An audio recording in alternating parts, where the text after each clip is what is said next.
كيفية الحوي نو اوكي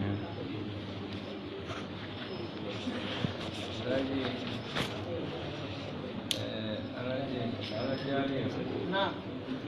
كيفية هذه إلى السجود نعم شكرا دونك أنا هبي دنس دونك سيو سايل يسي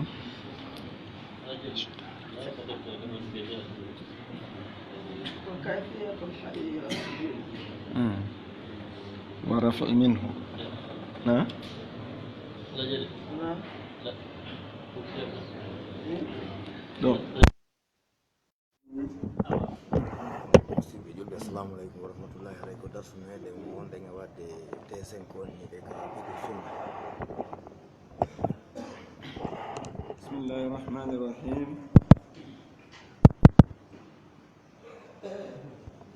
Alhamdulillahi Rabbil Alamin. Wassalatu wassalamu ala Rasulillahi sallallahu alayhi wa alihi wa sahbihi wa sallama tasliman kathiran. Ba'd.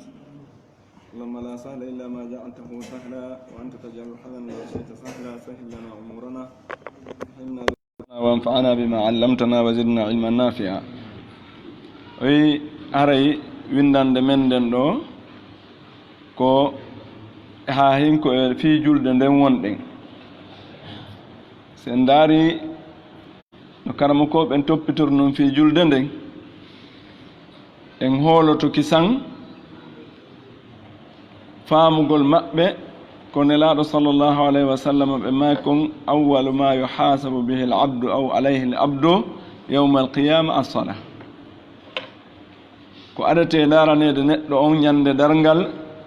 e golleji makko ɗin fof taw ko julde nden si tawi nde moƴƴi haray jommum mali si tawi nde boni yo allah dandu en jommum naji en jangino kitabu tahara ɗum ko ka nder fi salat naati en fuɗɗodiri e salat gila fuɗɗiɗen deftere nden hiɗen e page 193 hande ha joni koko yondiri e fiijulde nden en siwa gaynude ko ɗum waɗi ɗum ɗo ko hunde tata en heɓata ko juutiga e masala juutuɗo yaray ɗo soggirani lowrewa ka julde nden ko juuti kon puisque ko ɗum ɗo woni taw tugal aranal ngal e tugale l'islam ɗen ɓawo shahada on feƴƴude sinatane noon e ko luttigoo babul muamalati no woodi ha kono nde a muamalate nden juutirta hayni fi gollodiral ko wonɗen hande ɗo ka figu sunna li saydi sabiq ko kayfiyatul hawi ila sujudi warraf'i minhu no ɓe detayir noon gotum ɓaawo ga fi sami allahu liman hamida e rabbana walaka alhamdu ko ɗum ɗon tun jannguɗen ɗerol e pawdi ko feƴƴi ko hannde kat ɗen arande ko honno mo iwi noon ka ruku o darike haa o feewi o waɗi du'a ko watte ɗon ma o waɗaali ko honno o yaranta kadi sujuudu on ɗum ɗon kadi e tawde enen ɗen konti ɗum ko piihun daɓɓum karmo ko ɓe raɓɓinɗinaake fii makko par ce que ɓe addani ɗum ɗon dambugal yewtere o wi ko honno suuyirante sujjugol ngol e ko honno ɓantorte si on ti sujji ko ngal dambugal ɗo wonɗen hannde inchallahu taala o wi dhahaba al jumhur ila istihbabi wado al rukbatayni qabla al yadayn o wi jumhurul ulama si wiyama jumhuru haray ko ɓurɓe ɗuuɗude goo e gire ɗen ɓen ɗon yaari faadi e yiɗeede adintingol koppi ɗin sinaɓa juuɗe ɗen adagol jiccugol koppi ɗin ka leydi sinaɓa noon juuɗe ɗen kadi ka leydi ɓe yi ko ɗum no jeeya e yiɗeede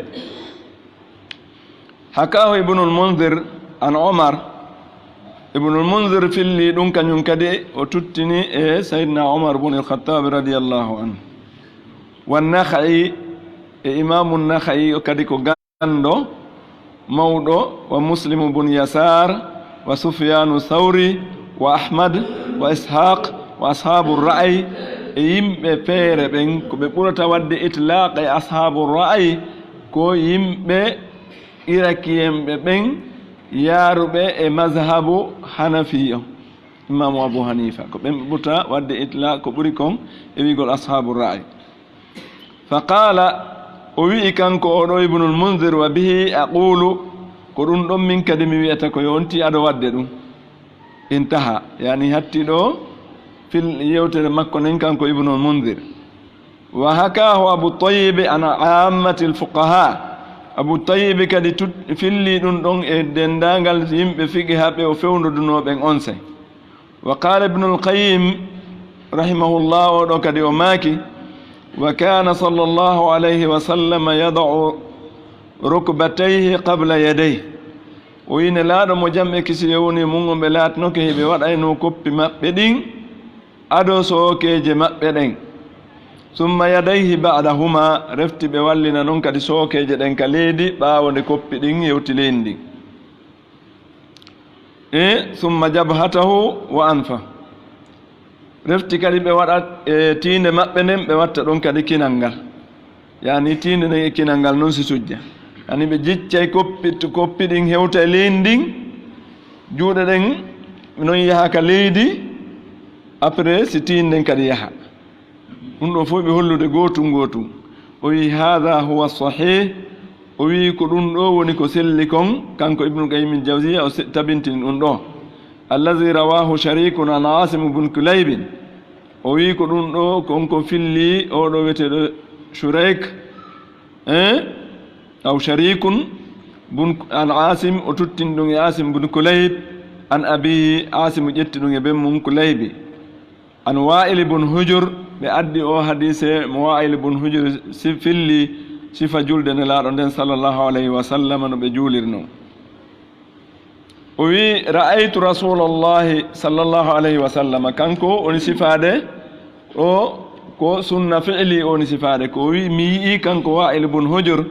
o wi mi yi'ine laaɗon ida sajada sahiɓe sujjude wada'a rukbatayhi ɓe waɗa koppi maɓɓe ɗin qabla yadayhi ko adi juuɗe ɗen wa ida nahada si ɓe immade rafa'a yadayhi ɓe ɓanta juuɗe ɗen qabla rukbatayhi ko adi koppi ɗin o andi ɗon ko ni ɓe fawde sookeje ɗen ka guse ɗo ɓe jicca koppi ɗin après ɓe tuggoya noon juuɗe ɗen ma si ɓe fawal ɗon kono waɗay ni ha koppi ɗin mema leydi ɓe naɓa sookeje ɗen si ɓe immade kadi ɓe imminayi sookeje ɗen si ɓe ñoƴƴa ɗo ɓe immina koppi ɗin ko noon woni ko oɗo fillori e abu dawuda no yaltini oɗo hadise ka kitabu salah o wi kayfa yada'u rukbatayhi qabla yadayhi kono nelaɗo waɗeno koppi ɗin aɗo e juuɗe ɗen sookeje ɗen ko wana noon imamu tirmisi kan no fillimo ka abwabu salat babu ma jaa fi wada'i rukbatayni qabla alyadayni fi dambugal fi waɗugol koppi ɗin aɗo juuɗe ɗen wana sayi imam nasa'i kadi wana noon e o wi walam yarid fi fi'lihi ma yukhalifu dhalik kanko o wi'i wondema jolaali ko lundi ɗum ɗo ko lundi ɗe ɗo golle nelaaɗo sallallah alih w sallam ɗum o lanni ɗo yewtere ko wa'il bun hujri filli kon kanko o dallinoyi ɗum ɗo kanko ibnul qayyim al jawziya e yewtere makko nden wa dhahaba malikun andi karamo ko ɓen tusoraymo ɓe no mari yiide mum nden imam maliki kañum yaari wal awza'i e imam awza'i wa ibnu hazmi ɓeɗo tato kañum kadi yaari imamul awza'i kadi ko gando figi hayankejo molanaɗo kañum e ibnu hazm ɓe yaari ila istihbabi wadu ol yadayni qabla rukbatayni kamɓe ɗo ɓe yaari faadi e yiɗede adago jippinde juuɗe ɗen hara so on tino yaade ko juuɗe ɗen o adi tippinde o memina leydi ndin si koppi ɗin noon hewta wa huwa riwayatun an ahmad ɗum ko fillaye ko tuttina imam ahmad ko kankadi fillaye makko noon qala al awza'i imam al awza'i maki adraktu nnasa o wi mi hefti yimɓe ɓen mi tawi yimɓe ɓen yada'una aydiyahum qabla rukabihim ɓe waɗa juuɗe maɓɓe ɗen ka leydi ko adi koppi maɓɓe ɗin wa qala ibnu abi daoud oɗo kadi maaki wa huwa qawlu ashabi alhadis yimɓe hadise ɓen ko ɗo kañum yaari ashabul hadis o wi ko ɗo yaari yani ashabu sunan ɗo oɗo yaltini ɓangini kono karamo koɓe buyi hino yaari tawtugol nde feere imam malik e imam awzayi ɗo karamu ko ɓe buyno lundiɗo jumhur o no jeeya e maɓɓe sakkitorɓe ɓen ɗo oɗo gando sellinɗo defte buyi ka sakkitorum ɗo cheikh albani rahimahullah fi honɗum sabu hadiseji ɗiɗi no ari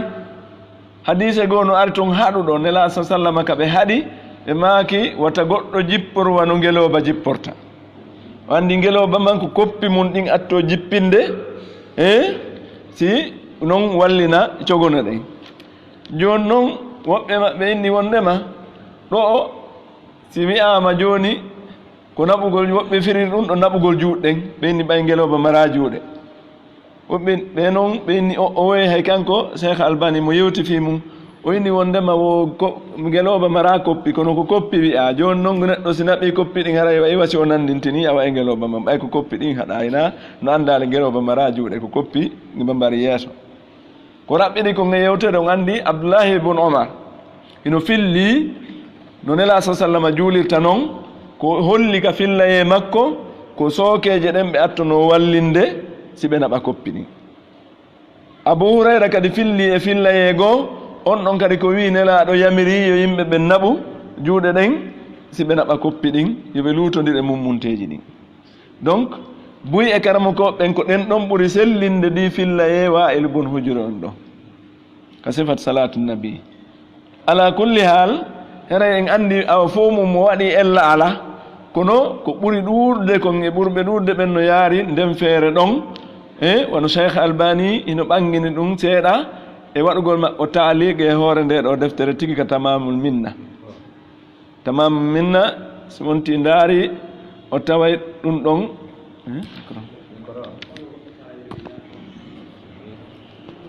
haray eno ɓangi moƴƴa ko ɗum waɗi si buy ko nden ɗon feere yaari kono ɓe fof maɓɓe ɓe ɓe no jogii e dalil mum on ka ɓe tippi ɗon ala kulli hal ɓeeɗa no yaari hadiseji ɗiɗi oya hadise ko sifatul fi'il oya hadise ko sifatul al amri ko sifa yamirgol ngol abou hurayra kañum yaltini ko nelaɗo yamirir noon abdoullahi ibn omar radiallahu anhuma on ɗon kañum sifi no nelaɗo sallllahu alayhi wa sallam juulirayno noon buy e maɓɓe jistinigol ɗon ɗin ɗon kon ɗum ɗon ɗen ɗon kuuɗe ɓuri ko oɗo addi kon kono fof e mum no mari dalil ko onti jokki o wona ella ko ɗum woni ko raɓɓiɗi kon ko ɗum ɗa noon ɓuura yarede sabu woɗɗodirgol e luutodirgol e ko nelaɗo ma kon watta on jipporo wano gueloɗi ɗin jipporta noon wa amma kayfiyatu raf'i minhu min assujud amma no nelaɗo ɓantorayno noon kadi ka sujudu ko honno ɓantorte ka sujudu hina alqiyamu ila rak'ati thaniya ko honno ɓantorte iwe ka sujudu joni sujjama darde aranere nden sanga onti immanto darde ɗimmere nden fa huwa ala alkhilafi aidan ɗum ɗon kan no wondi e lurral wono ardi ɗo ni ka suuyalngol sujjugol ngol fal mustahabu indal jumhur ko yiɗa kon ka ɓurɓe ɗuɗde ɓen an yarfa yadayhi ko nde o ɓantata juuɗe makko ɗen summa rukbatayhi refti o immina noon koppi ɗin wa inda hayrihim e ko hina ɓen ɗon kadi e ɓe kadi ɓe yaaruɓe ɗa yo on tigi aɗo jiccinde yewtinde juuɗe ɗen yabda o fuɗɗoray ɓe raf'i rukbatayhi ɓantugol koppi makko ɗin qabla yadayhi ɗon hara ko juuɗe ɗen sakkiti ka leydi on ɗon fillaye kadi no ari e fillaye goo mo abdoullah ibn omar filli tigi e hadise ka sifatu salatu nabi sallllahu alayhi wa sallam kañum e malik ibn huwayris kañum kadi no filli wondema ne laa sallama ko sookeje ɗen ɓe imminayno si ɓe immina noon ko koppi ɗin ɓe attuno imminde si ɓe immora juuɗe ɗen mbi ma'ana ko juuɗe ɗen sakkitoto ka leydi yani ko ɓe sifike juuɗen atto hewtude ka leydi ko ɗen kadi sakkitoto hewde toon mbi ma'ana koppi ɗin sakkitoto hewtude ka leydi ko koppi ɗin kadi atto immade ɓeeɗa kañum jumhur on yaari koko juuɗe ko koppi ɗin atto hewde ka leydi ko ɗin kadi sakkitoto hewde ka leydi en faami yiltodiral ngal no yaari noon nam fof mum hino ɓangina ha laaɓi yañña e nder defte ɗen wono oɗo imo ɓangi ayino ɗo mo sifi ɗo inni wo unzur tamamal minna fi oɗo noone kadi no immorte noon ka julde o inni sa ndaari nden ɗon defte nde cheikh albani waɗi taliq e figu sunna 196 page 196 on ti yiyay ɗon cheikh albani hino ɓangini ɗon mouradu moƴƴuru o wi sappo e ɗiɗi on joni noon ko hay'atu sujud mbaadi no sujjirte noon ko honno sujjirte ina no on tifaalirawo yustahabu li sajid no yiɗana wonande sujjowo an yura'iya fi sujudihi nde o aynata ka sujudu makko ma ya'ti ko woni arde ɗo kon awwalan tamkinu an fihi niwinalngol kinal makko ngal wa jabhatihi e tinde makko nden wa yadayhi e juuɗe makko ɗen minal ardi e leydi ndin bi ma'ana ko yo taho o eto hara juuɗe ɗen ɗe waaloto ɗe ko ɗe hiɓɓo leydi ndin hara kadi wona lancitugol kolli ɗin ka ruku'u kolli ɗin no lancite no janngirɗen noon ɓaawo ka tamugol koppi ɗin amma ka sujuudu koye kolli ɗin hiɓɓondir ni ɗi fonto hara juuɗɗen kadi na cikkugol ɗini ko taw hara newre nden tigi memay leydi ndin ko wano noon kinal ngal e tinde nden ɗo ko ɗum ɗo kadi sujju sabuna ɗum ɗo konta yeeso ngon ko konta ɗum yeeso ngon non na tinden tun sujju on tiɓanta kinal ngal tawa ngal ɗon memal leydi ma mujafatihima an jambey wondude noon e woɗɗintingol juuɗe ɗen seeɗa e becce ɗen hara on ti waɗalni sujjali waɗini hiɓɓi juuɗɗen ga ma adda ɗe waɗira yeeso ɗo ni wano janngirnoɗen noon kadi ka ruku'u nayi on ti tam ruku'u hara juuɗɗen no kooli ka reedugaɗen ma ɗum ka becce ga donc tawa no pottiti seeɗa embere ko wawata newade kon tawa lorraali ɓe on ti woni sujjudude ɓen kadi fa no Wa'il ibn Hujr kadi o addi kadi filla e toujours o Wa'il ibn Hujr ɗo o sahabajo ɗo o wi anna nabiya sallllahu alayhi wa sallama wonde no annabijo mo jami kisi woni mum on lamma sajada tuma nde ɓe sujjuno wada ɓe waɗi jabhatahu tinde maɓɓe nden bayna kaffay hakkunde newe ɗen ɗiɗi wa jafa an ibtayhi on tuma ɓe pottini e leynoki maɓɓe ɗin bi mana juuɗe ɗen pottiti leynoki ɗin seeɗa wonali ni kooli ɗon kono ɗo ko holli honno ɓe sujjiri ɓe sujju newe ɗen woni tinde nden e ɗuma on sujji fewndu hakkunde juuɗe ɗen juuɗɗen feƴƴitaki hoore nden ɗe wonali ganin ga hollugol honno ɓe sujjiri ko ɓe sujju hakkunde newe ɗen ɗiɗi ko ɗum o wi bayna kaffayi hakkunde newe ɗen andi noon hakkunde newe ɗen ɗo hina wonde ɓe waɗa newe ɗen ɗo ni ɓe sujji hakkunde majje kanji ko ka leydi ɓe sujji kono newe ɗen no waali no fotti fewndu sujuudu maɓɓe on fewndo tinde maɓɓe nden ka sujji ɗo rawahu abu dawuda filli oɗo hadise wa an abi humaydin ƴettama e oɗo kadi anna nabiya sallllahu alayhi wa sallama wondema annabijo mo jam e kisi yewni mum on kana ɓe laatino ko isa sajada so tawi ɓe sujjude amkana an fahu ɓe newinanayno kinal maɓɓe ngal ɓe mana ɓe rukayno kinal maɓɓe ngal wa jabhatahu e tinde maɓɓe nden minal ardi ka leydi ɓe rukayno ɗum ɗon ka leydi wa naha yadayhi an jambayhi ɓe pottintina juuɗe maɓɓe ɗen e ka becce maɓɓe wa wada'a kaffayhi haswa mankibayhi ɓe waɗa kadi newe maɓɓe ɗen fewndu balɓe maɓɓe ɗen joni oɗa fillaye ari o wi ko fewndu tinden ɓe waɗayno newe ɗen par ce que ko hakkude newe ɗen ɓe sujjayno oɗo fillaye ari wi ko fewndu balaje ɗen rawahu ibnu Khuzaima wa Tirmizi wa qala hasanun sahih ɓeɗo ɗiɗo filli ɗum ɗo ɓe wi handema hadise on ko moƴƴuɗo ko selluɗo thaniyan wado ol kaffayni haswa al udunayni wallingol kadi newe ɗen ka fewndu noppi aw haswa al mankibayni ma ka fewndu balaje wa qad warada hadha wa dhaka o wi ɗum ɗa ari yani noneji ɗin ɗiɗi non ari waɗugol ka fewndu noppi on andi ko ɗum woni haray ɓe sujji hakkunde newe ɗen on ti sujji hakkunde newe ɗen ɗiɗi ma ɗum waɗugol ka fewndu balɓe wa jamaa ba'du al ulama bayna riwayatayni karamo koɓe ɓen yoga e maɓɓe waɗi moɓugol ɗi fillayeji par ce que kala mo koɓɓen ne andi so tawi fillayeji ɗiɗi ari tawi ɗi waywa si ɗi lutodiri ɓe ɗaɓɓayi ɓe daari ɓe tawi o yafillaye borta o yafillaye yani bortamo wona o sakkitiɗo on borta aɗi ɗon donc ɓe daaray ko honno ɓe yitindinirta ɗi fi yo faamo on no famira ɗi moƴƴa watta innu ɗum ɗa fillama o lutta ka o wembi o wi ɓe hawtodirɗi be an yaj'ala tarafay al ibhamayni haswa al udunayni o waɗa seraji ɗiɗi kolli mawɗi ɗin ɗo ko ɗitte ibhamu ɗi kolli mawɗi ɗo ɗi wona fewndo noppi ɗin ni on ti sujjani wa rahatay haswa mankibayi on say haray newe ɗen fayda woni fewndo balaje ɗen rahata ɗo ko alkaffayni hara newe den didi woni fewndo balaaje den be ni ko dum do ni ko jisti ko yani dum yaadi e sujjugol ne kol juude de woni fewndo noppi din woni fewndo balaaje den foko newre woter nin salisan taton an yabsata asabi'ahu madmumatan ko yo fontu kolli makko din kono hara ko di hibbondirdi hara ina yo fontu ina yo nyubudi o cikkadi ni wondo cikkude goddum ka sujudu makko ina yo fontu di o lancita ko taw mo hibbindirdi ka o hibbindirdi don hara mo fonti di las fa indal hakim nuka mustadrak al hakim wa ibn hibban anna nabiy sallallahu alayhi wa sallam kana idha raka'a farraja bayna asabi'ahu wa idha sajada damma asabi'ahu wa yi wondema bedo dido fillike wonde annabi jom be latino ke stay woni be wadi ruku on be lancitayno kolli din katamugol howrundu hakkunde kolli din so tawi woni be sujjude ɗon ɓe hiɓɓiniray kolli maɓɓe ɗin ɗo damma on ɗo wona tamugol ɓe faanda ko hiɓɓinirgol ɗi rabi'an an yastaqbila bi atrafi asabi'ihi alqibla nde on tigi nde o fewtinirta kadi sera kolli makko ɗin ɗi fewtira ka qibla ena ɗi waɗu ni huccira ga yara ka nanuma ka ñaama ma on ti waɗira ni addira heede muɗum ko tawɗi fonti iɗi hiɓɓodiri iɗi fewti kadi qibla on ka on ti woni sujjirde ton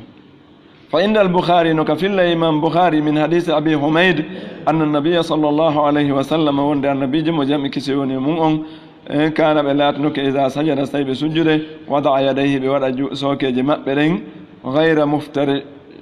gayra muftarishihima hara hina ɓe lancituɓe ɗe yani ɓe wallinayno sokeje ɗen ka leydi kono hara ɓe lancita kolli ɗin wala qabiduma hara kadi wona ɓe tamuɓe kadi juuɗe ɗen ni wastaqbala bi atrafi asabi rijlayhi alqibla ɓe fewtinira kañum kadi sera kolli maɓɓe koyɗe ɗin ka qibla ɗo kadi buyi no woopi o fiyake ɗo joni noon si imam bouhari fillike goɗɗum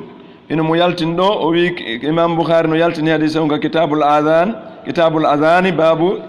yastaqbilu bi atrafi rijlayhi alqiblata so ndaari fathul bari sharh sahih bouhari on e yiya ɗum ɗon ka juzu ɗimmo page 244 o wi wa rawahu ibnu khuzaima on ɗon kadi filli fi kitabi sola ka deftere fi julde makko dambugal on ɗum babu istiqbal atrafi asabi el yadayni fi sujud kadi fewtingol e sera kolli juuɗe ɗen ka sujudu on ɗon kadi no yaltinor ɗon oɗo hadise ka jus mujallat goto page 324 si on ti ndaari ɗon o yiyay ɗiɗo fillayiji buyi ka sujji wo no wallinde koyeɗen ni fewtina kolli ɗin ɓaawo hoore kolli ɗin waalo ka leydi ma ɗum hen no aalidira ni koyeɗen falidira ɗe kolli ɗin fewtira ga maga ɗum no heewi ko watta eno jama on si sujji waɗirta ma woɓɓe si jottike ke no immori ɗon non accira noon koyeɗe ɗen ɗon joni noon andi koye kolli ɗin sujju kolli juuɗe ɗin fewtu qibla on koye kolli koyeɗe ɗin kadi fewtu qibla on ko ɗum waɗi julde nden feere wo ala ko be fimayre jangge si tawi koye hawrodir e kono la sa sallam ma kon sallu kama ra'aytumuni usalli juulire no yiɗon miɗo juulira noon ele pellette julde nden ko ɓuri jeyande e ɓurde teddude e dewe ɗen fof ɓaawo kalimatu shahada on ko woni si goɗɗo woni julɗo ala rewal ɓurgal teddude e makko ɓuri shahada julɗe ɓuri julde nden par ce que ko nden ɗon tun la sa sallam naɓaka asama fi farloyede e muɗum ko heddi kon fof sari a on jippitayɓe ka leydi ɗo jibril addi sari a on joni noon holli teddugol muɗum e alhaaliji boyi kono noon waɗirgol tun no faalira noon harate faali anda kon ɗum hani waɗede ɗum no fajina jeeyaɗo on mouradu moƴƴuru aray mi anda darsu aroyowo yeeso ɗo on no juuti seeɗa si tawi en jokka e oɗo mo juuti noon no heddiɗo aray ɗerol e page fof e si en darto ɗo tun hannde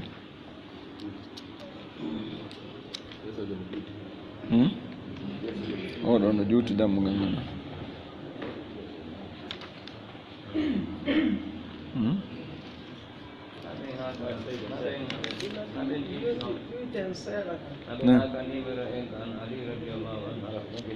أو وي مقدار السجود وأذكاره إمبرك سجته كونكو برهونتو إجانتي في الليل كدي يعني ذكروا جواتي دون دين كتاتا إقامة الله صلى الله عليه وسلم ويستحب إنه يدعى أن يقول الساجد سجد ويأتا هنا سجودي ساغا سجد المكون سبحان ربي الأعلى السنة لا بالودني جومي أمبر دون فعن عقبة بن عامر في الله ما يقول صحابه قال ماكي لما نزلت سبح اسم ربك الأعلى وياكي تمند أو آية دو جبنو سبون هنو إند جوم ما أمبر دون قال رسول الله صلى الله عليه وسلم نلارو مجمع كسيوني مونغم بماكي اجعلوها في سجودكم وديس او آية دو كو يمري أنكم وديدون أنكم دي سجود مونغم بما أنا وي سبحان ربي الأعلى لايكو يسير أمر ونكو أريدوني وي رواه أحمد وأبو داود وابن ماجه والحاكم وسنده جيد ويبيدو فوفي لك حديثهم ويتوغر ننكو سلون دي وعن حذيفة أن النبي صلى الله عليه وسلم كان يقول في سجوده بالله ما يودو زيبة بن اليماني وماكي وندما النبي جلات نكي بماك سجود مبه سبحان ربي الأعلى عندي في الله يدي ياري في الله عقبة بن آمر أنكو في كوي أمر في الله يمير قول نلا يمير بماكي وإيرون دو ويا في الله أري مهزيفة في اليوم كصفة الفعل وين لا رسول صلى الله عليه وسلم نكي كنيب وارتا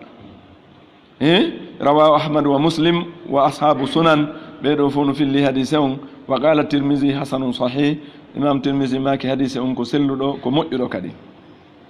ومؤيدو سلو وينبغي إنه هاني أن لا ينقص التسبيح في الركوع نهاني نتوات أو ويتتا سبون هنا غونغون يعني سبحان ربي الأعلى أنه كركوع والسجود كسجود عن ثلاث تسبيحات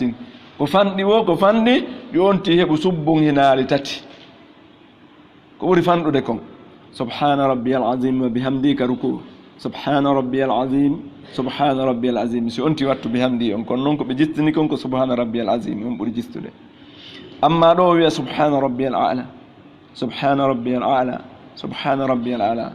ستايجول دياوي هادون دو بترون كي هباده مودي هرين دياوي هون وي قال الترمذي إمام الترمذي بماكي والعمل على هذا عند أهل العلم كقول لي تقول دو يعني كفاندي وو يهب سبونغنا لتاتي كدو وني كو أندا كون كدو وني كيم بغاندال بك قال تاون ان كيم بغاندال هرنا كيم ماجره تاوني يستحبون هبيدا ألا ينقص الرجل في الركوع عند غوركو ويتتاك ركوع مكو سيما دون غوركو هراي ko jantagol goddum kono hara ko fof faanda bi maana neddo na wonde sonna ben kanyum haray no yalti do en aray masalaji bu be na worbe ma be na be do be adda hara siga on ko way wastay ko damiru worbe tum kono hara no huwiti worbe ben e rewbe be no yida wonde mande gor onde neddo on uytata gorko woni suddido nde uytata ko makko wa sujude ka sujudu an thalath tasbihatin ender yani subbun hinari tati o wi intaha hatti ɗo konngol imama at-Tirmidhi ngol wa amma adna ma yujzi'u amma non ko ɓuri fanɗude awa ko tata hawji wo ko yaawi wo tawata yonayi fal jumhur ɓurɓe ɗuɗde ɓe yaari ala anna aqalla ma yujzi'u wondema ko ɓuri fanɗude ko yonata kon firru koye karu ko wa sujude ka sujudu qadra tasbihatin wahida emmere bete awa subhanallahi nde wotere bete awa kono si ama ko ɓuri fanɗude kon haray ko en wattani lika waqat taqaddama wi dum don fejjino yeta honɗum annatto maninata no deejugol ngol ka ruku hiyal fardu waɗugol ruku on ko farilla deejugol ɗon ngol kadi ko farilla jon ɗum si goɗɗo deeji ɗon ko fanɗi wo pelle o ɓay ɓuri subhanallahi goto ka wa hiya miqdaru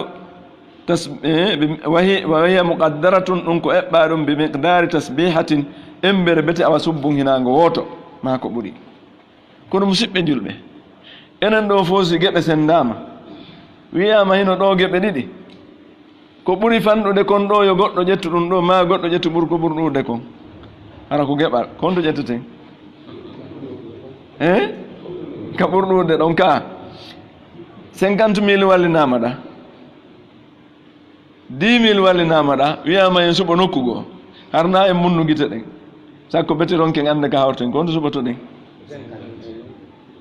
joni noon ko honno kadi goɗɗo suɓorto ɗum ɗon ka kaalisi o ɗum ka suɓorde ɗum ɗon kadi ka dina makko ka tata toon joddi ɗum ɗon no ɓuuri joddi kaalisi o e goɗɗo no hen ɗo hande 50.000 ɗo hara ɗi weetali mo bimbi ka suuɗi ɗon ka yonde ko acca toon so yalta joni noon pelletti julde nden si on ti yoɓama baraji julde makko nden ɗum no yoni guure makko ɗuuruɗo ka aljanna yo Allah subahana taala yeɗo en aljanna o andi ko Allah subhanahu wa ta'ala o yewti kon o wi wa amma man khafa maqama rabbih wa naha an-nafsa 'anil hawa fa innal jannata hiya al-ma'wa o ma khaf maqama rabbi si tawi tun goɗɗo himo juulude himo andi sari an ko ɗum ɗo ɓuri hittinde fiimum tawi mo jogii ma khaafa maqama rabbi ka o dari ɗon himo andi ko yeeso joomi makko ɗon himo dari yeeso joomi makko na ka darngal tun darte yeeso joomi ka par ce que ɓeni si goɗɗo no juulde haray kanko imo fewtodiri e Allah ɓe gundodirde ka joni noon ko honno on tiisi no huli ɗon o haray haqqille makko ɗon yaha e timmingol ko ɗaɓɓete to kon si tawi ɗum ɗon woopi tun en pelliti si tawi geɓe ɗiɗi ari ka adna ɗo ko ɓuri ɗude ko wonti ƴettata haray hulɓinike wata woni koye kon bal tu'thiruna alhayata addunia wal akhiratu hayrun wa abqa kawa si ɗiɗi waalo ɗiɗo ko ɓuri ɗude kon ƴettete si tawi noon ari kadi walla yonti ƴettu ko ɓuri yawde kon haray no hulɓini wata taw haray onti ɓurni ko woni ka adna kon ɓayɗon sikko ɗon ko ɓuri ɗude kon wonti ƴettata par ce que subhana rabbi al azim subhana rabbi al ala laabi tati ɗum ɗuɗana goɗɗo e julde kono woodi yawnayɓe ha tawa hay ɗum ɗo timmata en turki Allah subhanahu wa ta'ala yo ɓeydo yurmede makko ni men nani wa amma kamalu tasbih amma timmugo subbugina gongol faqadru e nder mum faqaddara ba'dul ulama'i yoga e karamokoɓe goo eɓɓi ɗum be ashir tasbihatin ɓe inni ko timmi kon tigi hara onti timmin ko subbuginali sappo sabu honɗum ɓe addi oɗo li hadise Sa'id ibn Jubayr an Anas qala ma ra'aytu ahadan ashbahu salatan bi rasulillahi sallallahu alayhi wa sallam min hadha al-ghulam yani Umar ibn Abdul Aziz ɓe addi o filla e ɗo mo Sa'id ibn Jubayr filli o maaki wondema mi andi oɗo Sa'id ibn Jubayr o filli wondema o wi mi yaali ɓurɗo nandude ene laaɗo sa sallam julde wa oɗo paykun andi oɗo ko sahabajo kanko o wi mi yaali ɓurɗo nandude ene laaɗo julde si wano ko yani ko wano ko oɗo paykun nandi kon ene laaɗo julde tawi ko faandi e ɗum ɗon o paykun ɗo ko Umar ibn Abdul Aziz kontaɗo on ko rabi khamis khulafa rashidun Umar ibn Abdul Aziz ɗen andi kanko wona o sahabi kono ko jeeyaɗo e taabi en ko jeeyaɗo kañum kadi ɓurnoɓe kelɗude kalontal muɗum ha o nandindina jikkuji ɗin o wiya ko o jowaɓo e lontiɓe fewɓe ɓen ɓe nelaɗo makono ɓen e sunna mum o yo ƴette hakken ko tawi mo nandi e maɓɓe jikkuji woɓɓe na ko o jowaɓo kono ko ka jikku wona ka tartibu ka kontugol hikkidira o wi fa hadarna ɓay oɗo sabajo yoti ɗum on sayi o wi noon min eɓɓi fi ruku e ka ruku ashra tasbihatin subbuginali sappo ko ɗum min eɓɓi eno nelaɗo salah sallam waɗirayno noon o wi wa fi sujudi ka sujuru ashra tasbihatin subbuginali sappo rawahu ahmad wa abu dawuda wa nasai bi isnadin jayyid qala shawkani imam shawkani o maki qila wi'ama fihi hujjatun liman qala inna kamala tasbih ashra tasbihatin wal asahu أن المفرد يزيد في التسبيح ما أراد وكلما زاد كان أولى وي ودونون كدو كدي أو كنتا كحديث أرضو wondema ko ɗo wonɓe hujjinori ɓe ƴetti hujja ɓe hujjinori honɗum wondema timmugol subbuginal ɗin ko tabbu subbuginali sappo ɓe wi ko honɗum woni ɗum noon bi ma'ana si on ti hewtiɗo nayo feƴƴu o wi buy ko ɗo hujjinori ɓe enni mo hewti subbuginali ɗen sappo na yo ɓeydu ko ɗon timmi haray timmi o wi ko woni noon ko selli kon wondema annal mufrad no gooto on wonɗo juulande hoore mum ay salatul munfarid wonɗo juulande hoore mum kañum tun yasidu fi tasbih o ɓeyday ka subbuginal ma arada kala ko faandi hayso ɓuri sappo no juutiri o wa kullama zada kala no ɓeydiri kana awla aray ko noon ɓuri moƴƴirde no turori ka ruku o neeɓi ɗo wo on ɗum waɗi so addi ɗo wi wonɗo julde kañum tun ko fi wonɗo julnude yimɓe ɓen kadi hina yo ɗuɗɗin ha lorra yimɓe ɓen kadi ha ta woɓɓe gono toon ɓe wawata wonde e laaɓal ko juuti woɓɓe ɓen kadi tawa si turike ɗon pandi no ronki hara kara ɓanndu ndu ŋaɗino ka turagol hara fayda daragol ngol no newani ɓe ɓuri turagol ngol suguɗin ɗon piiji o yonti watta hili o inni wo haray ko wonɗo julande hoore mum yo ɓeydu ha kawa faala wona ko ɓeeɗa wi ko na yonti feƴƴu sappo on wal ahadisu sahihatu hadiseji selluɗen fi tatwilihi e juutingol makko ngol kanko nelaɗo sa sallama natiqatum bi hada hino yewti fi ɗum ɗon hara ko hadiseji selluɗe wa kaza al imam ko wanoni almami on kadi ida kana al mutammun so tawi woni timminirayɓe mo ɓe ɓawoɓe makko ɓen la yata'addawna bitatwil tawa lorrataɓe ɓe yani ɓe lorritorta saabu juutingol makko ngol pandi haray kan kadi mo wawi ɓeyde hay e sappo on intaha o wi ko ɗo woni ko gaylanni konngol oɗo imam Shawkani wa qala ibnu abdulbar oɗo gando maliki yankejo kadi mawɗo o maaki yambahi li kulli imamin an yukhaffifa no hanani kala almamijo nde o hayfinta li amrihi sallllahu alayhi wa sallam saabu ko nelaɗo yamiri kon wa in alima si tawi o andi quwata man khalfahu dolnugol ɓe wonɓe ɓawa makko fa innahu no kanko la yadri o anda ma yahdusu lahum ko hon ɗum heeɓitantaɓe min haadisin immorde ko heeɗiti haysi mo andi ɓe dolni moƴƴa kono yo juutin ko hakkindi kon awa wiɗen tati on ma amba jeɗɗi ma joyi ara awa feƴƴali sappo on yani misal tun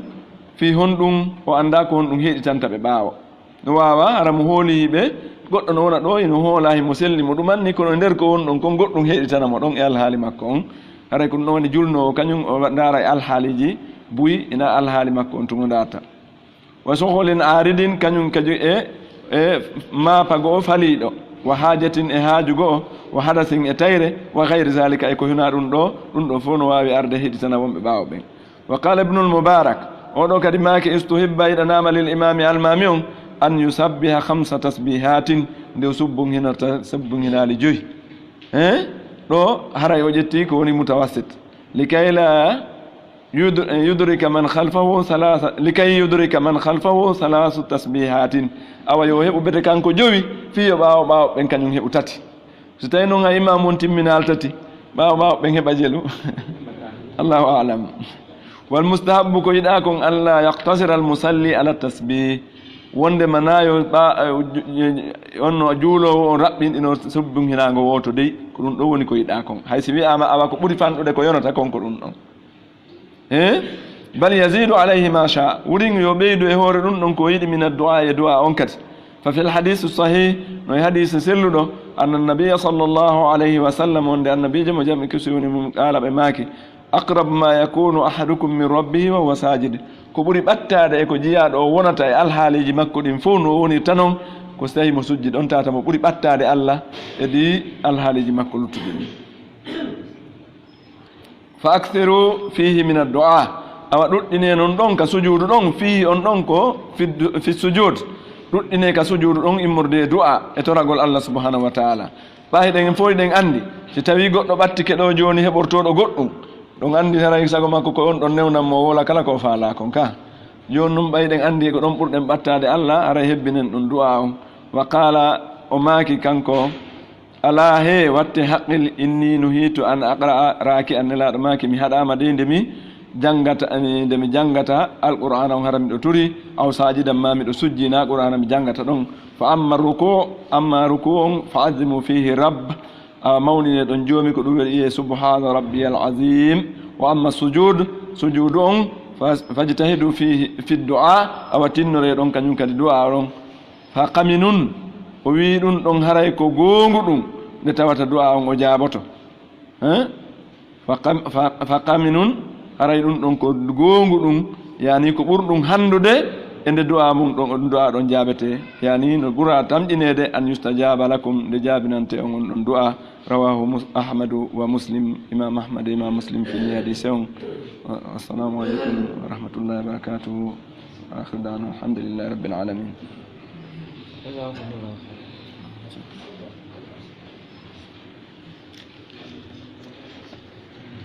alhamdulillah rabbil alamin waɗi kam Allah taɓini ko ɗoni andinde ko hakkillaji meɗen asde alhamdulillah amin andinde ɗo julɓe ko ɗiɗo e taagal e golle ɗaɓɓo haɓɓude hakkude sujuudu e rafu umungu e rukuugu jannguɗen ɗo hay julɓe kadi e nannaayi kono watta ni yiilam programme waɗaaɗo onmo karamotoɓe tinni layi hoore mum yewti en ɗo komi faaliide ko fii enen ɓe jottayɓe tawa wolen may piiji buy kono eɗen wakkilani piiji buy si wundu woni dow kandu woni wo en hewde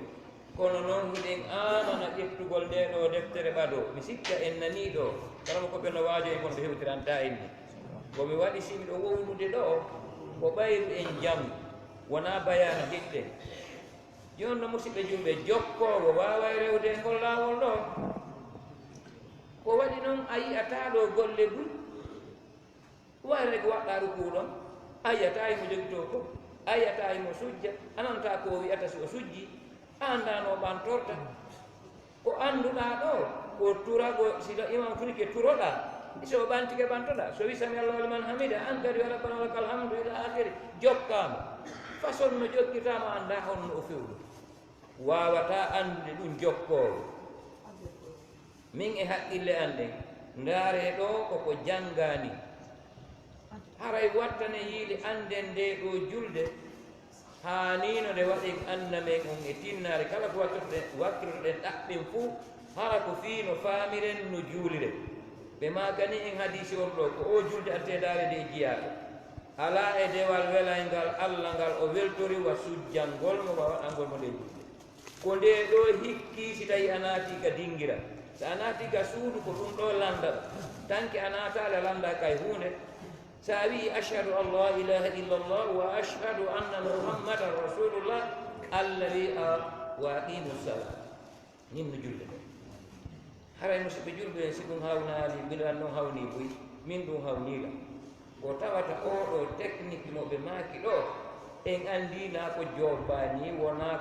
wona ko goɗɗo immoto wi'a no moƴƴinde ni ko nelaaɗo sallllahu alayhi wa sallam waɗi ko wahayna e mum ko allah taguɗo en on ɓanti leydi weƴƴitin ɓanti kam weƴƴitidi leydi darni en ɗo ko kanko nelimo e meɗen yo en wayirni yo allah on wawni en ɗum ɗo e gurdam meɗen ɗan heɓen julde nde allah on yiɗi yalde kono gila e min haalnay ɗon ɗo siɗa ñawlini andi jewtuma dariɗa fi julɗo musidɓe julɗo siɗa maapol e ɗiɗo ha ƴewtereji waɗaɗi ɗo ɗiɗo rukunuji ɗo ɗi mustahabuji ɗo ɗi du'aji ɗo a wawa e antude goɗɗo no ñawlima ma hiɗa ñawli goɗɗo hakkille ma ko ɗo ɗen wonata fi mum par ce que ɗa dari yeeso patron on kankadi mo fewtuma ko ɗum waɗi jannguɓe wi wo julde nden ko yeruno faalaɗa o heɓata en eɗa wawi heɓude 1%, eɗa wawi heɓude 100%. fi hon ɗum yeru o ko hakkille ma fewti emo darɗa o yeeso mum ɓe janngani en aya qur'an amma man kafa maqama rabbi wa naha nafsa ani hawa fa inna aljannata hiya almawa eɗen anndi aya haadi ɗo mon ɗon wa amma man kafa wa athara hayatu dunia fa inna aljahima hiya almawa naudu billahi min zalik hara wattane hiila musidɓe en weltanike allah en jarni karama ko meɗen solo allah subahana taala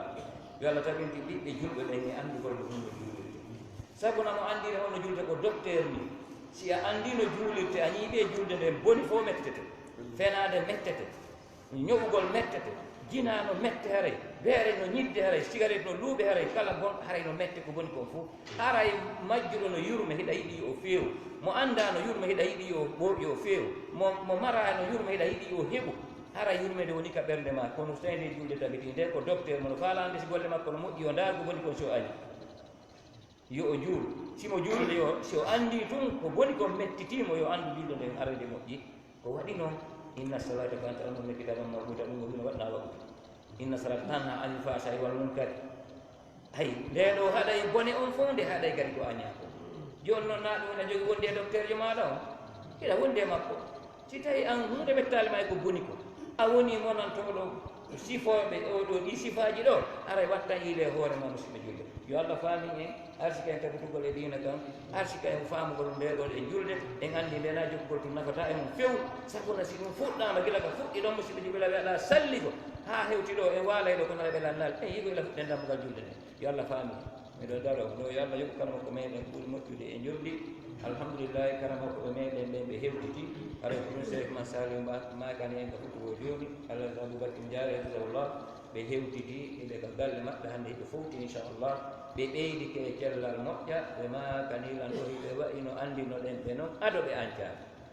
alhamdulillahi ara hiɓe hewro jama julɗo ɓen fof hewro e ɗeygureji meɗen ɗin fof ɓe hewtiti e jaam yo allah tabitin cellal maɓɓe ngal woɗɗina kala mo kono meɗen ɓen cheytane firta arsikaji maɓɓe ɗin danda ɓe nawnaɓe nawnugol arsika selluɓe yettugol allah subhanahu wa taala allahuma salli ala sayyidina wa sallam hiɗen feƴƴa e landi meɗen inchallah no wowri noon landuɗen ka nder darso inma oɗo ma feɗɗi ɗon nafoore heɓade lande moɗon e musidɓe julɓe yo allah faami assalamu aleykum wa rahmatullah nam tafadda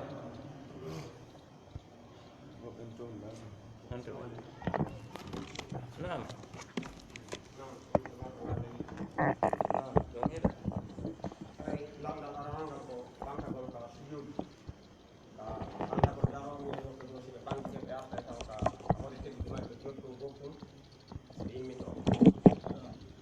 aray landal ɗimmal ngal ko ka sujuudu waɗugol duwa on haray si tawi no sella ka on ɗi waɗa e haala mum kam ha ɗum so tawi ko ma wona ka aram alhamdulillah ɓeɗo landi ɗiɗi aranal ngal ɓe maaki ɓe tinay woɓɓe goo no immo si immike immini juɗɗen jottoto kadi e hoore e goɓɓi ɗin yani hoore buse mum ɗen si immano noon kadi darna nde hala ka iwgol ka sujuudu yaha directi ka immagol wo on woɓɓe ɓe yiyay no jotto ɗon ɗen ko honɗum woni fi ɗum ɗon kadi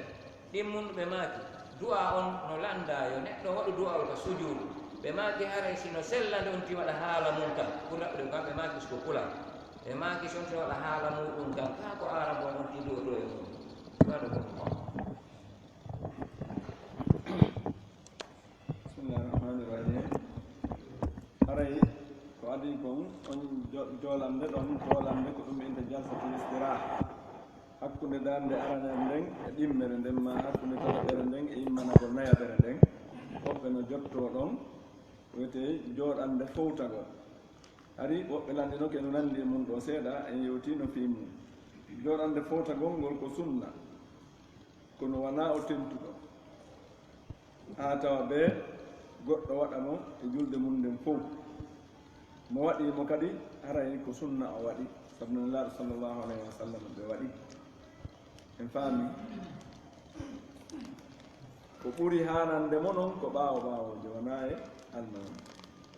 ma juulano o hoore mum kamen amma almami on ɗum ɗon ko o rentotoɗo e mum sabu nasina ɗum no wawi jiɓude ɓaawoɓɓe wona kadi bee on tigi waɗa karamo koɓɓe no yewti fi mum no juuti kono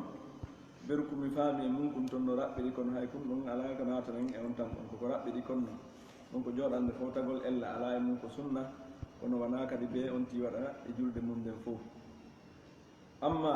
fii ka du'a ɗon karamo koɓe ɓoyi no yewti won ndema ko ɗenngal arabu ngal gollitirte ka nder julde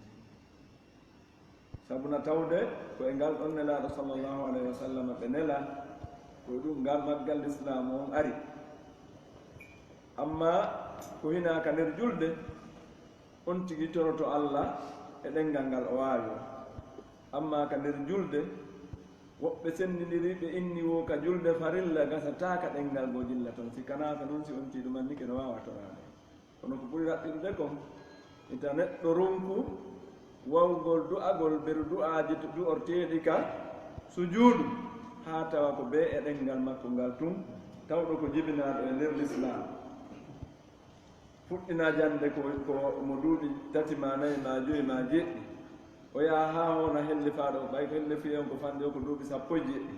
on ti wuuta e ɓaawo ɗum noon heɓa duuɓi capanɗe tawa haa jooni o sujji bee si ko ɗenngal makko ngal tun o du'ori du'aaji jolɗi e ɗi nelaa sa sallam du'ori ɗin fof tawa o waawata goɗɗo mo du'orto toon haray ko ayiɓe e on ɗon julɗo min e faamu am on yaafoto noon on ti no haani heɓde hayso ko gooto ma ɗiɗi ko ɗum waɗi e nder ɗum ɗon faameten wondema ɗenngal arabungal hina sabu arabu ɓengal hittiri en kono hingal duwa hittude e me'e ɗenngal arabungal hina fi wigol ko arabu si ɓe moƴƴi ma si ɓe boni ko kamɓe toon yimɓe fof no mari moƴƴuɓe no mari bonɓe ɓay a wola joni fe arabe toɓɓe na sandu koye arabe hoy surtout fay ɓe wonɓe ɗogde ha algérie ɗo refuge o a yahi ka leydi goɗɗo amara saria si tawi goɗɗo joni goto e men kala goɗɗo aɗo naatiki tawɗen mo ka nder kuuru men tawi o en andama toon ha hande en anda ko addimo ndeɗen seeɗa e makko ara o woli ko addimo ka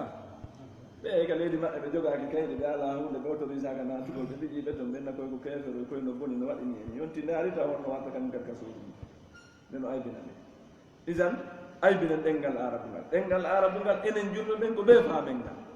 par ce que sen faamani ngal haray ɗen manquiraka ɗinano en ɗen manquiraka faamugol alqouran eɗen manquiraka faamugol hadise ko ɗiɗo ɗiɗi woni piliyeje ɗiɗa kam defte janngaɗe firtaɗe ɗen fof figuuje ko jogi ɗen kon tawi na hadise waɗa nder toon wona ɗuma foppo koye hadise kañum e ka qur'ana ƴetta ka ko ɗum ko toon ƴetta sen yeƴƴitike defte men tawɗe hara wiyani qala rasulullah sa sallam ma qala allahu taala kono sen daari ko firta e majje mon en tawa direct no yiide e hadise on fuɗɗo en dari ha ka haa ɗum donc ko ɗum waɗi ɗenngal ngal ngal haani on tiyara no hittini fi maggal o hittinira ngal sabu piiji ndan ino juuti kamɓe ko ɓe wallini laawi fi yiɗugol ɗenngal arabu ngal kono ƴetten ɗiɗi perte go'o go'o l'islam on koye maggal ari yani koye maggal qur'ana on jippi siɗa yiɗi qur'ana haray ɗa yiɗi ɗenngal qur'ana ngal qur'anan arabiyan gayra di iwaj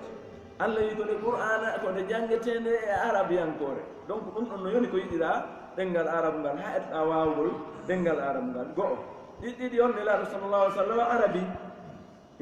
o arabujo si ɗa yiɗi nelaɗo hara ɗa yiɗi goɗɗo ndaren fay men ɓen ɗon nde ɓe yiɗi ɓe to fay ɓe fof hande ɓe femboto juɓuji do eɓe warde ɗo tampere e lakkere e ndingu ndendi kono ɓe wakkili fembade acca juɓu wingi tummo ɗo ɓay ɓe yiɗi ɗe to fiyoɓe nandintude maɓɓe ma ɓe yuppa tuubingi joni si ɓe serino tuuboy ko yaɓe wata yaade fi yiɗugol ɓe to fi ñentingol ɓe ankadi si ɗa yiɗi nelaɗo sa sallam a yiɗa kala ko yewri sengo makko kon ko tata kon no hana yiɗede donc ɗa yiɗi do a yiɗde ɗenngal mo nelaɗo ngal sallallah alih w sallam donc haray min ko mi wiyata julɗo on yo eto o wawa o heɓa bete awa du'aji ɗin hay so wata wolde arabu mo jooɗo o waɗa débat ma goɗɗum nder du'aji wonti heto mun jooɗi tata o gollitira ɗi ka nder julɗe makko o nafitora ɗi hara ko e ɗenngal arabu ngal ko raɓɓiɗi kon ko karamu koɓe en komi andi kon ɓe jittini kon e ɓeru fama on ko wondema du'a on ka nder julɗe farilla gasata goɗɗum jillata toon haalago so wona arabu o wallahu alam e lamtoto karamu koɓe men ɗen on sayi ɗen ɗon ɓurta yen ñande laɓɓinande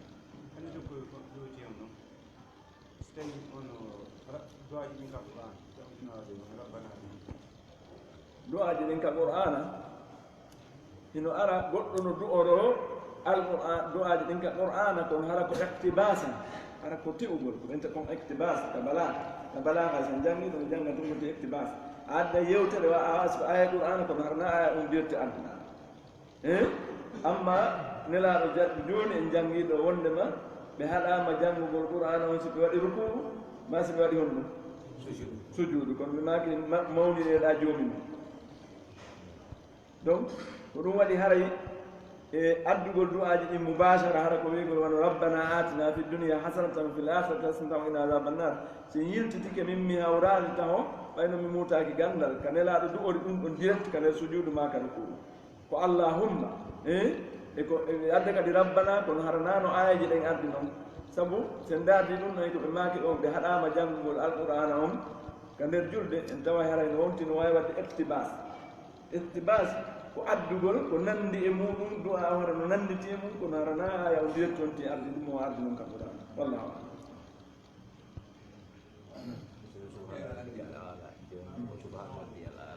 aywa aywa نعم عليك إنقل السجود دعائي يولي بأمام كل من وتوفي له تليها إذا فعل أنكم لبتنا سافر ما سافر وتارك بتحكم والمن ذكر وها تنقل أطول يبني أجل غاية ويجوب بكل في أن كان هذا هو يعني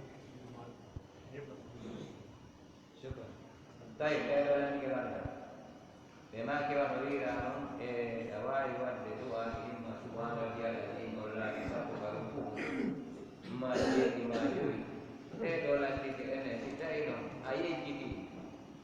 jirna ɓuɗa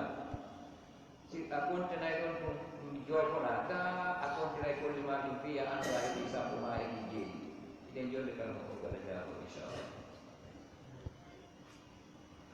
bisimillahi rahmani rahim aray on ti si tawi yeggitay on andi wona obligatoire on ti heɓa sappo ko woni hino yiɗa si tawi on ti heɓi feere sappo no moƴƴi ko karama ko ɓen addi ɗo o yaɓangini naane ko wondema wata woɓɓe dallino tun o daadise ɗon wonde maɓɓe eɓɓi on andi ɗum kadi ko eɓɓugol ko ɓe innata kon e tahmin eɓɓugol tahmin yani wona wigol pelletti ko kañum joni noon si kamɓe tigi ɓenni ɓe eɓɓi berkone laaɗo waɗa noon ko ngawritelen sappo donc tahmin yani ko joopa ko hottagol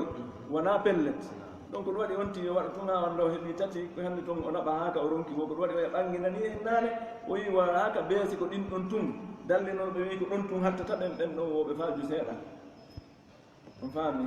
donc ɗum waɗi haray ɗon na obligatoire par ce que ka gonti yehi kadi wiigol be o memmina kolli ɗin haqqille ɗen iwa joni e ko woni kon ɗe ara memmingol kolli ɗin par ce que ko ko yiyeten teral neɗɗanke on commandement mum on ko ka ɓernde woni ko ɓernde nden si miiji keɗo gokku ka memminoto ɗon ka essence um kun tappata ɗon essence on ƴawa no wasi ko noon wayri cylindre um kun koye allah inta alimum bizati sudur ko si kun ɗon memmi ɗum commanda ka ngandi memminani ngal teral ɗon kun ɗon kadi yaha naɓa ka teral ngal memmino hay hinƴugol ngol tan ko iwali ga on ti hinƴata ko iwga commanda ngandi on kun ngandi on kippu ken fi hinƴugol kun ɗon noon on tan kadi naɓa e teral prolong ngol ɗo ngol hinƴa donc foppu no commandi ko ɗum waɗi sinal maki inna fil jasadi mudgha ida salahat salah al jasadu kullu wa ida fasadat fasada al jasadu kullu ala wa hiya al qalbu ko ɓernde nden commandi piiji ɗin fof joni noon ɗo yonti naɓude nokkuyel ɗiɗi yonti subbugino ha kaw tawi ɓe o jonanimo o immo si tawi woni o ronki o ɓanto fewdo ɗon ɗen par ce que wiyaka beesi ko ɗon tun dotta oya ɓanginani en ɗum wallahu alam joni ɓe moɓɓen ɗon nandi aɗu mawɓe nga kadi harno lande mawɓe aɗa haylan ko ɓi kadi juuɗi aɗa no heewi wonɓe juulude ara ko tiine nden ɗum ema taleji fotinani jara kinal ngal ngal ɗon ala yaade taleji joni ko fi julɓe ɓenɗe men kadi humta hunno ɗumɗon no wawi sellude masi ko kekinal ngal kadi ɓe fof o leydi ɗi julde ɗe timma eɗen ɗon ɗum ɗon adi assalamu aleykum aleykum salam salamu aleykum ɓe ɗo landi ɓe janni en ɗo wonde sujudu on ko timmata ko diine nden e kinal ngal ɓe landi noon sonti tuggi diine nden ɗum kinal ngal memal leydi si tawi ɗum ɗo wawi wonde faala ko ngo bisimillahi rahmani rahim haray karamo ko ɓen ko sifi kon fof sujjirgol tere ɗen jeeɗɗi ko tiine nden e kinal ngal ko teral gotal par ce que ko ɓenta jabha kono andi jabha on ko ka wajuhu woni ka wajuhu on noon no ƴetti ɗum ɗo fof donc ɗo waɗi tabiti kadi nelaɗo sa sallam ko ɓe juuli kon fof ko manda e maɓɓe kon ko kinal ngal e tiinde nden joni noon ɓe maki juulire no yiɗo miɗo juulira noon donc so on ti acci ɗum ɗon haray o mankini iwiyata noon julde makko nden boni kono haray yo heɓɓito ɗum ɗon ko luttanimo kon e gurdan kono watta on ti sujji tiinde nden tum wallahu alam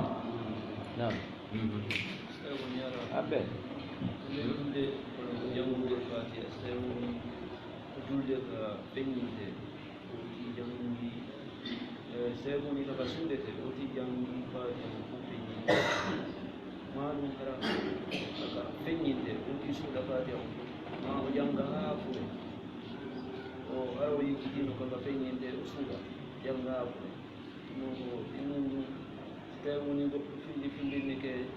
aya on no simore ko ɓawa fatiha on est ce que oti no wawi sujjande ɗum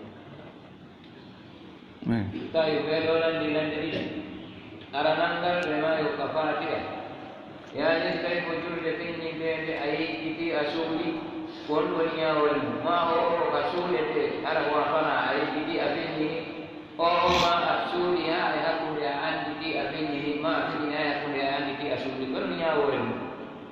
ɗimmal ngal ɓe manki si tawi wonti fillitike simore ɓaawo fatiha on ko ɗum woni ko fayi ko sujjay ka o sujjata a faalakumullah bisimillahi rahmani rahim aray fatiha on ko si on ti feññini o fof haray o sujjay so suuɗi o fof ka feññinte o sujjay kono siko seeɗa e mum o suuɗi o anditi koyo feññin o feññini o sujjata si tawi kadi ko seeɗa e mum o feññini o anditoy o suuɗi ko lutti kon o sujjata sabu nallah sa sallam kenen hiɓe feññinayno hay janggingo o gokkunta hikkiɓe maɓɓe ɓe nanay sabu on dalil karama ko ɓe dallinori wondema siko seeɗa on ti feññini ɗum ɗon o sujjanta si tawi noon woni o feññiningol fof haalal toyi kangol suuɗeteno ɗon o sujjay si tawi woni o suuɗingol fof kangol feññinteno ɗon kadi o sujjay wallahu alam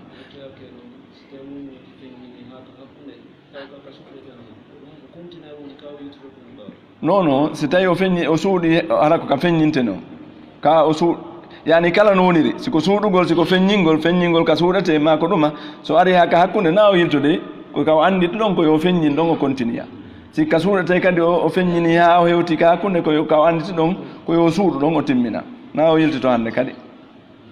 o fuɗɗitoyo amma fillinnagol simore nden ɓaawa fatiha ɗum ɗon mi hawrale ka sujjante yani simore jangete nden ɓaawa o fillinike nde mi hawrale ka ɗum ɗon sujjante haray mi en ɓurta e landa ɗaɓɓiten kono mi hawrale ka ɗum ɗon sujjante mi hawrale fillinagol wondema on ti sujjay mi sikka kadi on ti sujjanayi kono noon ɗon on mi wawata darade mi taƴa pat par ce que mi hawrali e mum taw minnata haray ala ɓay miɗa andi gandal alngal ha kangal haaɗi kono mi hawrali e wiɓe wondema mo fillinnike simore ɓaawa fatiha o sujjay ko ari kon e fillaye ko fillinnagol fatiha on ko ɗon muskila on woni amma ka simore ɓaawo ɗum ɗon haray piiji buyno yaafa nder toon wallahu alam expliqué gota bisimilla modaliso na awa ala jaabi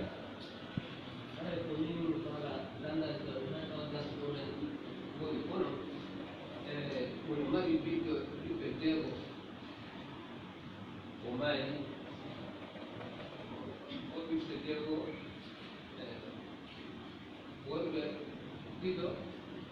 sono arrivato. Guarda che che bel mantenere. Questo cara che che bel sono per esempio. Poi questo guarda là, quando magari un po' di là dopo. Mi sente? Allora quando che bel mantenere, sai un po' che bel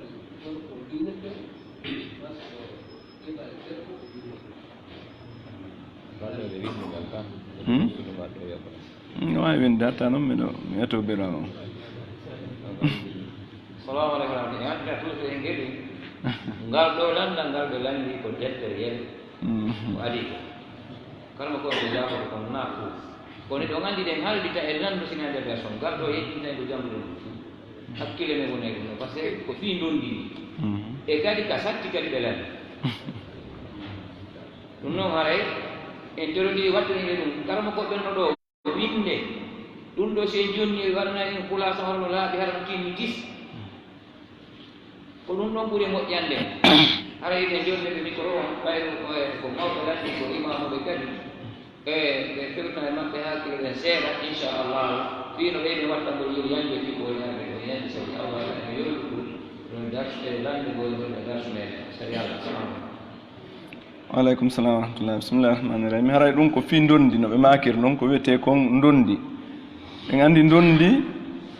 allah no janti fi mum ka alqur'ana nokkeli tati no ari seeɗa e mum ka suratul baqara ari seeɗa e mum fuɗɗode arande fayda ko hikki kon e arande simore nisa e nden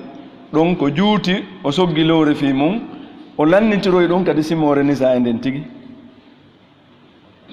donc ndondi ko gandal haanungal janngede hittungal fi mum ngal tawata fi mum non no weltinda no liɓa sabu goongugol hadise mo nela sa sallam makuno on ko atto ɓantade e gande sariya ɗen fof ko gandal ndondi hande goɗɗo janngay ɗo fi ndondi ha o wawa o jooɗo o awa jannguɗo ordinateur mo ala bureau o wona o yejjita fop sabu tawde fayda o landatake fi mum ka goɗɗo ma e wo ko ɓenna ndaare waɗen sulhu wa sulhu hayru ko ngal ɗon tun hunja wa sulhu hayre ngal ɗon aya on ɗon no hunja tawa noon allah adduɗo sulhu on ko kanko wallini sariya o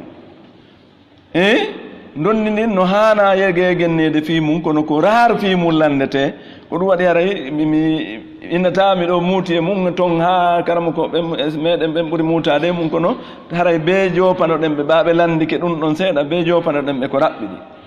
dondi ko ɗum wiyete wona on ɗon neɗɗo ko wiyete hunsa muskil hunsa muskil yani ko suddiɗo yo ka ko gorko ko raɓɓiɗi kon e ɗum ɗon ko karamukoɓe wallimɓe fi dondi ɓe wi ko yo on tigui ndaare on andi ko woni ɗum ɗon ko marɗo awraji ɗiɗi yo onti ndaare si tawi woni woɓɓe ɓe wi yo ndaare so tawi